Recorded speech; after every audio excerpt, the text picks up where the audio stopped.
Sir আমি একটু মাঝখানে ঢুকতে চাই, আমার ব্যক্তিগত অভিজ্ঞতা থেকে বলছি। ২৮ বছর বয়সী একজন যুবতী আছে যে কিনা জিবিএস রোগে আক্রান্ত হয়েছে, প্রথমে বুঝেনি, কিন্তু যখন বুঝেছে, বুঝার পরে সে প্রায় ১.৫ লাখ টাকা নাকি প্রতি মাসে খরচ করছে।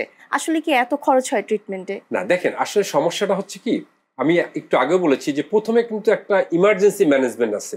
আচ্ছা, ইমিউনোগ্লোবিউলিন যেটা আছে, এটা কিন্তু প্রথমে ইনজেক্টিভ আকারে পুশ করতে হয় গ্লুটিয়াস ম্যাক্সিমাস মাসেলে, এটা ইমার্জেন্সি বেসিস। এরপরে কিন্তু তার যে ট্রিটমেন্টটা, এটা কমপ্লিটলি হচ্ছে রিহ্যাবিলিটেশন। কারণ এটা সাধারণত দেখা যায় যে ৩ সপ্তাহ থেকে ৬ সপ্তাহ পর্যন্ত সময় লাগতে পারে, এবং এই পুরো সময় জুড়েই কিন্তু থাকবে ফিজিওথেরাপি বা রিহ্যাবিলিটেশন। এই ক্ষেত্রে যেটা দরকার যে রিহ্যাবিলিটেশন একটা হসপিটাল, যেমন আমাদের এসপি হসপিটাল তার একটা মডেল, যেটা কমপ্লিট একটা রিহ্যাবিলিটেশন হসপিটাল, যেখানে পেশেন্টকে ভর্তি রেখে তারপরে কিন্তু তার ট্রিটমেন্ট করা হয়, এবং সেটাই আসলে, এবং পেশেন্টকে অ্যাটলিস্ট প্রতি ৪ বেলা ৪ ঘন্টা ফিজিওথেরাপি দিতে হয়, এবং এই ফিজিওথেরাপি দেওয়ার মাধ্যমে কিন্তু তার মাসেলগুলি ডেভেলপ করে। এখন প্রশ্ন হচ্ছে, মাসেল ডেভেলপ যে করবো এর সাথে সাথে অন্য কোনো সমস্যা থাকে কিনা।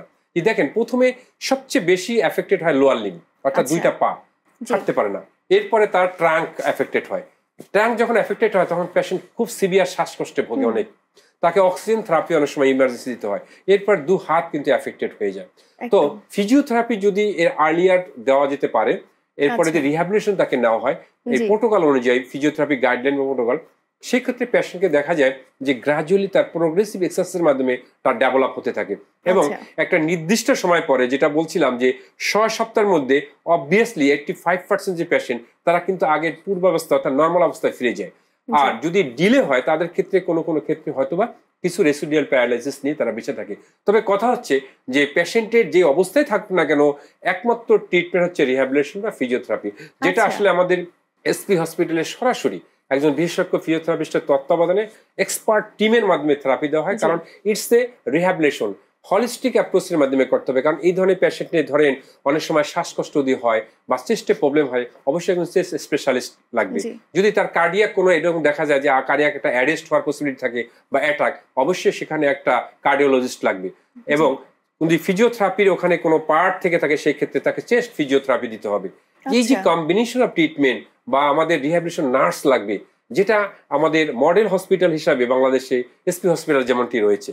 তবে রোগীদের জন্য আমি সবসময় একটা বার্তা দিতে চাই, সবসময় যদি আপনাদের এমনটি হয়ে থাকে বা চারপাশে কেউ হয়ে থাকে, আপনি অবশ্যই প্রথমে বেছে নেবেন একটা রিহ্যাবিলিটেশন হসপিটাল। এবং রিহ্যাবিলিটেশন হসপিটালে কিন্তু পেশেন্টের প্রত্যেকটা জিনিস দেখে দেখে প্রথম থেকে যদি ট্রিটমেন্ট করে, অর্থাৎ তার প্রগনোসিসটা কিন্তু তখন সেই ক্ষেত্রে অনেক বেটার হবে। যতই ডিলে হবে, মাসেলগুলি দুর্বল হবে, প্যারালাইজড হবে, এবং তার কিন্তু অনেক কষ্ট হবে, এবং রেসপিরেটরি মাসেলগুলি দুর্বল হয়ে যায়।